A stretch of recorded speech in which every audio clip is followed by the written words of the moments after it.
Hello everyone दोस्तों, आप सभी को हमारे चैनल नागेंद्र कोचिंग सेंटर पर स्वागत है। आज का इस वीडियो में हम बात करेंगे सीटेट पेपर 1 जो कि कक्षा 1 से 5 तक के लिए। चलिए तो हम लोग देखते हैं आज बाल विकास एवं शिक्षा शास्त्र से क्वेश्चन। ठीक है, क्वेश्चन नंबर 1 कह रहा है कि शिक्षा के क्षेत्र में पठचर्या शब्दावली की ओर संकेत करती है। तो इसका आंसर हो जाएगा, पहला ऑप्शन है कि शिक्षण पद्धति एवं पढ़ाई जाने वाली विषय वस्तु। दूसरा ऑप्शन है कि विद्यालय का संपूर्ण कार्यक्रम जिसमें विद्यार्थी प्रतिदिन अनुभव प्राप्त करते हैं। और तीसरा ऑप्शन है मूल्यांकन प्रक्रिया। और चौथा ऑप्शन है कक्षा में प्रयुक्त की जाने वाली पाठ्य सामग्री। तो बताइए आप लोग इसमें से ऑप्शन नंबर कौन होगा। चलिए जल्द से जल्द कमेंट बॉक्स में आंसर देते चलिए। क्वेश्चन नंबर 1 का आंसर क्या होगा। चलिए बहुत बढ़िया, बहुत बढ़िया। चलिए ऑप्शन नंबर 2, बहुत बढ़िया, ऑप्शन नंबर 2। चलिए तो हम लोग दूसरा क्वेश्चन बात करते हैं। दूसरा क्वेश्चन कह रहा है कि निचली कक्षाओं में शिक्षण की खेल पद्धति मूल रूप से आधारित है।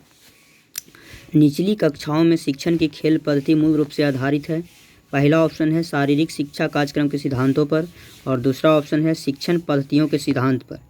तीसरा ऑप्शन है विकास एवं वृद्धि के मानववैज्ञानिक सिद्धांतों पर, और चौथा ऑप्शन है शिक्षक के समाजशास्त्रीय सिद्धांतों पर। चलिए तो दूसरा नंबर क्वेश्चन का जल्द से जल्द बताइए और आंसर कौन होगा।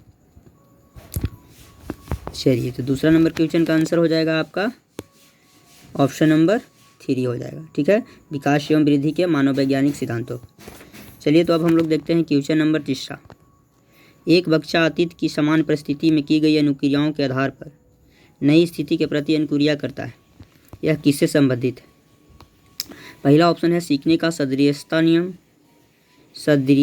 नियम, और दूसरा ऑप्शन है सीखने का प्रभाव नियम, और तीसरा ऑप्शन है सीखने की प्रक्रिया का अभिप्रेति नियम, और चौथा ऑप्शन है सीखने का तत्परता नियम। चलिए तो इसका आंसर बताइए जल्द से जल्द कमेंट बॉक्स में क्या होगा। चलिए बहुत बढ़िया, बहुत बढ़िया, ऑप्शन 2। ठीक है, बहुत बढ़िया, ऑप्शन इसका 2 होगा, सीखने का प्रभाव नियम। चलिए तो अब लोग हम देखते हैं चौथा नंबर क्वेश्चन क्या है। चौथा नंबर क्वेश्चन कह रहा है कि डिसलेक्सिया किससे संबंधित है। चौथा नंबर क्वेश्चन का आंसर क्या होगा बताइए। डिसलेक्सिया किससे संबंधित है। सबसे बहुत बढ़िया इंपॉर्टेंट क्वेश्चन, बहुत ऐसा हमेशा ही पूछते रहता है क्वेश्चन। हर एक तरह के एग्जाम में हम देखते हैं ज़्यादा से ज़्यादा यही क्वेश्चन है। चलिए तो बताइए इसका ऑप्शन क्या होगा। ऑप्शन 1 में कह रहा है कि मानसिक विकार, दूसरा ऑप्शन कह रहा है गणितीय विकार, और तीसरा है पठन विकार, चौथा ऑप्शन है व्यवहार संबंधित विकार। बताइए इसका आंसर क्या होगा। चलिए तो इसका आंसर हो जाएगा ऑप्शन नंबर 3, पठन विकार। ठीक है ना। चलिए अब हम लोग देखते हैं 5वां नंबर क्वेश्चन। 5वां नंबर क्वेश्चन में कह रहा है कि विशेष आवश्यकता वाले बच्चों को शिक्षा उपलब्ध कराई जानी चाहिए। विशेष आवश्यकता वाले बच्चों को शिक्षा उपलब्ध कराई जानी चाहिए। पहला ऑप्शन है अन्य समान बच्चों के साथ, दूसरा ऑप्शन है विशेष विद्यालय में विशेष बच्चों के लिए विकसित पद्धतियों द्वारा, और तीसरा ऑप्शन है विशेष विद्यालय में, और चौथा है विशेष विद्यालय में विशेष शिक्षकों द्वारा। चलिए तो इसका आंसर बताइए जल्द से जल्द कमेंट बॉक्स में। इसका आंसर बहुत बढ़िया, वेरी गुड, बहुत बढ़िया, बहुत बढ़िया, बहुत अच्छे लोग हैं। चलिए इसका ऑप्शन हो जाएगा ऑप्शन नंबर ए हो जाएगा। ठीक है, अन्य समान बच्चों के साथ। चलिए तो क्वेश्चन नंबर हम 6 देखते हैं। आकलन को उपयोगी और रोचक प्रतिक्रिया बनाने के लिए ... के प्रति सचेत होना चाहिए। क्वेश्चन नंबर आकलन को उपयोगी और रोचक प्रक्रिया बनाने के लिए प्रति सचेत होना चाहिए। तो ऑप्शन नंबर 1 में है अलग अलग विद्यार्थियों में तुलना करना, दूसरा ऑप्शन है विद्यार्थियों को बुद्धिमान या औसत शिक्षार्थी की उपाधि देना, तीसरा ऑप्शन है शैक्षिक और सह शैक्षिक क्षेत्रों में विद्यार्थियों के सीखने के बारे में जानकारी प्राप्त करने के लिए विविध तरीकों का प्रयोग करना, और चौथा ऑप्शन है प्रतिपुष्टि फीडबैक देने के लिए तकनीकी भाषा का प्रयोग करना। चलिए तो क्वेश्चन नंबर 6 का जल्द से जल्द बताइए आंसर क्या होगा। इसका ऑप्शन हो जाएगा 3। बताइए।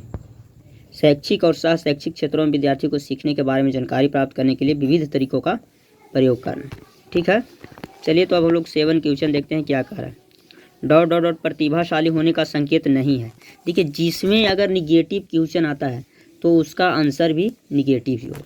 ठीक है, ये लोग आप लोग ध्यान दीजिए कि जिसका अगर निगेटिव पूछता है क्वेश्चन में तो उसका आंसर भी निगेटिव होगा, और पॉजिटिव है क्वेश्चन तो उसका आंसर भी पॉजिटिव होगा। ये आप लोग ध्यान देते रहिए।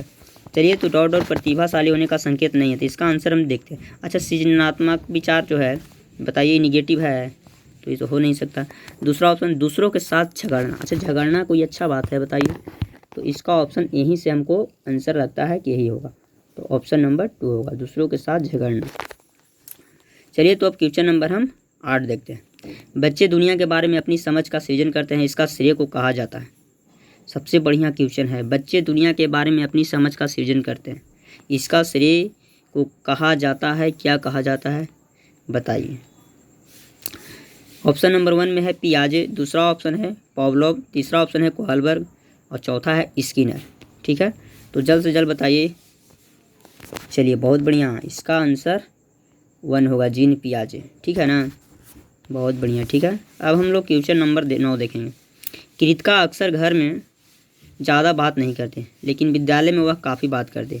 यह दर्शाता है, ऑप्शन नंबर 1 है कि विद्यालय हर समय बच्चों को खूब बात करने का अवसर देता है। ये तो हो नहीं सकता, बताइए। विद्यालय अगर कोई हर बच्चा को बात करने के लिए कहेगा, नहीं, ये तो हमको हमेशा ही लगता है कि 1 होगा ही नहीं। चलिए तो दूसरा ऑप्शन देखते हैं क्या कह रहा है। दूसरा ऑप्शन में बात कर रहा है, शिक्षक की यह मांग होती है कि बच्चे विद्यालय में खूब बात करें। ये कहीं कोई अगर शिक्षक कहेंगे कि हमारे बच्चे खूब बात करें, दूसरा ऑप्शन भी यहाँ से हमको गलत लग रहा है। सोचने वाली बात कि इसका को अपना घर बिल्कुल पसंद नहीं है, ऑप्शन 3 भी नहीं होगा। अगर घर पसंद रहती तो बच्चे पढ़ेंगे, ये भी नहीं लगता है। चौथा ऑप्शन है उसके विचारों को विद्यालय में मान्यता मिलती है। सही बात, जब वो बच्चे के साथ बात करती है, बात करने का कारण है कि उसको बच्चे उसकी बात को समझते हैं, उसकी मान सम्मान करते हैं। तो यहाँ से ऑप्शन नंबर मेरा 4 आंसर सही लग रहा है, उसके विचारों को विद्यालय में मान्यता मिलती है। चलिए तो हम लोग क्वेश्चन नंबर 10 देखेंगे।